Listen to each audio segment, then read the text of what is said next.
Welcome back to my channel, or welcome if you're new here. My name is Oniara, and I talk everything self-mastery, personal development, and just everyday life experiences and how you can take the lessons from those experiences to live a more purposeful, fulfilling, and magical life. Today, I wanted to talk to you about how do you actually get what you're asking for? So, I'll tell you what has worked for me in my experience and what I've seen works for my clients in their experiences in manifesting what they want in their lives, and how you can apply it to your life and see how it works for you. How do you get what you want? Well, first, you have to get clear on what you want.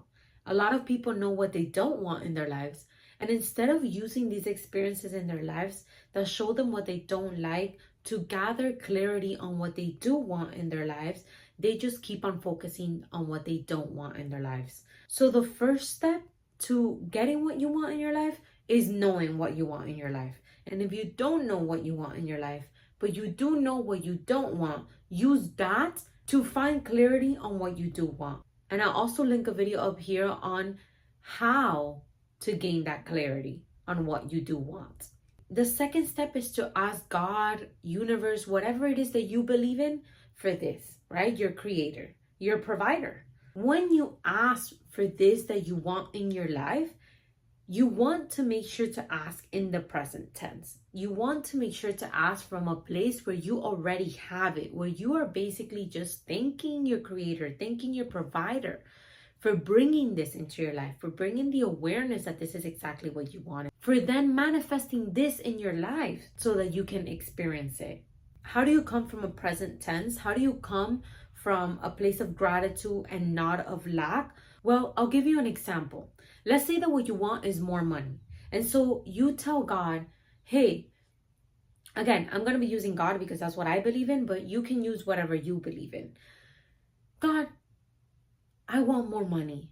I want more money. I want more money. That comes from lack. That comes from I don't have it. If I want more, it's because I don't have it, right?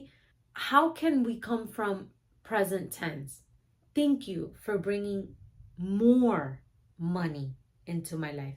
Thank you for continuing to bring more money into my life. Thank you for continuing to provide so much more prosperity and abundance in my life.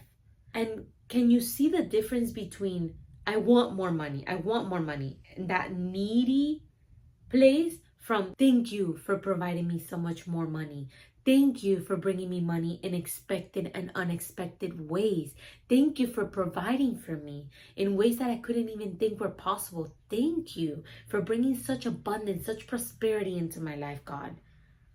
Can you see the difference? Can you feel the difference? Even say it yourself. When you speak these words, they feel different. Everything holds a vibration. So now we'll move to the third step. So we went through the first step, know what you want, get clear on what you want. Second step, ask for what you want and ask for it in present tense from a place of gratitude, not from a place of lack. Third step is to practice self-awareness of your thoughts, of your beliefs, of the feelings that you're having daily on a regular daily basis that are disconnecting you from trusting God has already provided for you. Those are the things that are keeping you from experiencing these things in your life. God wants to give you everything that you want, everything that you ask for, everything that you want to experience in your life. He has even placed these desires in you so that you can experience more of yourself, more of your potential. And the only reason why you might not be getting what you want is because you are not noticing that you are doubting that what you have asked for is here for you. So the third step is one of the most important, because the third step is staying connected to your source, staying connected to God. Staying connected means trusting that you don't have to worry about what you ask for. And that's the work. That's the real work. Having faith, having trust, that connection to God, that's the real work, because we're co-creating with our source. We're co-creating with God. So imagine we ask for something and then we go around and we go doubting that the person that we are co-creating with is going to provide, is going to do the work. It's like, when we were in high school or in college and you did group work and you already know the person that wasn't going to do any work. Did you want to provide for them? Did you want to do their work for them? No, it's a co-creation. We're doing this together. We're co-creating this together. God wants to give you everything. But then you go and you're like, I don't believe that you're bringing me that. I don't believe that's for me. You go doubting that what you have asked for is showing up for you on a regular daily basis as well, because there's some beliefs and some thoughts that you keep entertaining.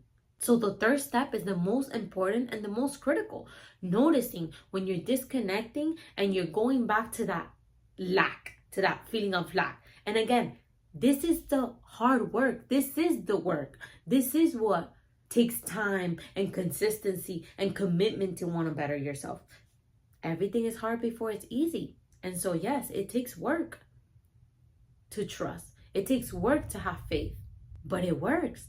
I'll share with you a quick story about how I've learned to trust and have so much faith in God, and through these experiences in my life where I have decided to do the work. I do monthly events with my sister, and we have been doing that for 3 years. In the past 2 years, we've been doing them at the beach. And at the end of like the year, there's always, we live in Florida, and there's always a lot of rain, and it's very bipolar, the weather. It can be very sunny in the morning, and all of a sudden there's like a thunderstorm or something. And so last year, last year, or like a year and a half ago, when we had these events, and we will pull up to the beach, and to like set up our event and all of this stuff, it would be like, there would be like a thunderstorm. People would be texting me all the time, like, is the event still happening? Is the event still happening? I will enter into like this anxiety mode. Oh my God, what's gonna happen? What if we have to cancel the event? What if we have, like, what do we do? What do we do? And my sister will always hit me with, are you going to trust, or do you want to cancel the event right now? She always brought me back to trust. Are you going to trust that God is going to show up for us? Or are you going to doubt and you want to cancel it now because I'm not going to be dealing with your anxiety and your fear? And when she started doing that to me, every time we had something like this come up where it was raining a lot right before we were about to get ready to the event, and every time she told me this, she brought me back to trust. And there was a part of me that said, you know what? I'm going to trust. I'm going to entertain those thoughts that God will show up for us, that the best thing is happening for us, that we are always in the right place at the right time. And every single time the sky will clear. It was so magical. And so I started learning that right when I was entering that panic attack, because it was raining again on that day, and people were asking me again, is the event still happening? What happens if it rains? All of this stuff. I already knew what my sister was going to tell me. Are you going to trust, or do you want to cancel? And so I was already starting to entertain and starting the process and the system to reprogram my mind to trust, to come back to trust, to come back to God, to remember that He's always there for us, that if something does happen, if it is raining, then it is the perfect timing. Then it is exactly as it should be. And every time it cleared up, every time we did our event, it was so magical. And so 2 months ago, I think, or last month, when we were doing our event, it was raining really hard. People were texting me. Guys, it was so magical to witness how I didn't lose control, how I had so much trust and so much faith that God will show up for us, that will be the right timing. Whatever happened needed to happen. We were exactly where we needed to be at the right time. And it cleared up, and it was so beautiful to see. Yeah, it took me like 2 years to finally come to this place of trust, of faith. But if you do the work, it will get easier, and you will continue to get more of what you want, because you continue to create more of a connection to yourself, more of a connection to your source, more of a connection to God, and you're co-creating this life together. Every experience and every desire is leading you to more of who you are, to more of your potential.